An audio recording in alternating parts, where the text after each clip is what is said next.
नमस्कार, बहुत बहुत स्वागत। मैं हूं आपके साथ ऋतु ज्ञानवानी। आप देख रहे हैं न्यूज़ 18 का डिजिटल प्लेटफॉर्म। पश्चिम एशिया में तनाव लगातार बढ़ रहा है और अमेरिका ईरान के बीच सीज फायर कमजोर पड़ता नजर आ रहा है। होर्मुज में दोनों तरफ से फायरिंग की खबरों के बीच डोनाल्ड ट्रंप ने सीज फायर पर स्पष्ट जवाब नहीं दिया। यूएई ने 19 मिसाइल और ड्रोन मार गिराने का दावा किया, जबकि फुजैरा में तेल बंदरगाह पर आग लगी। कई देशों ने हमले की निंदा भी की। ट्रंप ने ईरान को कड़ी चेतावनी दी है और इस तनाव से तेल कीमतें बढ़ी हैं और बाजार गिरे हैं। पश्चिम एशिया में हालात लगातार तनावपूर्ण बने हुए हैं और अमेरिका ईरान के बीच संघर्ष विराम अब दबाव में दिखाई दे रहा है।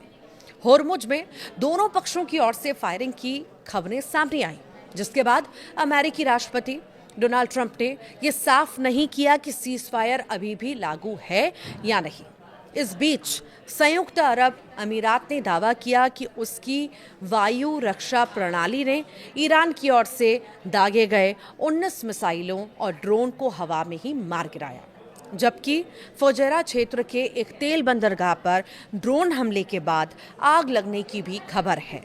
ईरान ने इन हमलों पर अभी आधिकारिक प्रतिक्रिया नहीं दी है। ईरान अमेरिका का सीज फायर टूट गया है क्या, ये भी सवाल है। तो देखिए, इन घटनाओं की कई देशों जैसे कि कतर, जॉर्डन, सऊदी अरब, कुवैत और यूरोपीय संघ ने निंदा की है। ट्रंप ने ईरान को कड़ी चेतावनी देते हुए कहा है कि अगर अमेरिकी नौसेना के जहाज़ों को निशाना बनाया गया तो ईरान को पूरी तरह से तबाह कर दिया जाएगा। यह बयान उस समय आया है जब कुछ रिपोर्ट्स में दावा किया गया कि ईरान की मिसाइलों ने एक अमेरिकी युद्धपोत को निशाना बनाया। हालांकि अमेरिका ने इन दावों को खारिज कर दिया। अमेरिकी सेना ने यह भी कहा उसने ईरान की कुछ छोटी नौकाओं को डुबो दिया है जो व्यापारिक जहाज़ों के रास्ते में बाधा डाल रही थी। तो वहीं डेनमार्क की शिपिंग कंपनी मार्स्क ने बताया कि उसका एक जहाज़ अमेरिकी सुरक्षा के बीच सुरक्षित रूप से इस जलमार्ग से गुजर गया है। तो वहीं इन पूरे हालातों की वजह से अर्थव्यवस्था पर भी भारी असर देखने को मिला है। इस तनाव का असर वैश्विक अर्थव्यवस्था पर भी पड़ रहा है। तेल की कीमतों में बढ़ोतरी हो रही है और शेयर बाजार में गिरावट भी देखी जा रही है।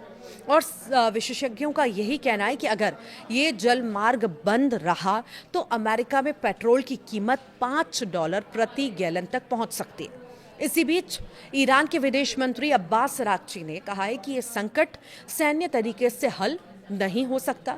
उन्होंने बताया पाकिस्तान की मध्यस्थता में बातचीत आगे बढ़ रही है और सभी पक्षों की स्थिति को और बिगड़ने से बचाना चाहिए।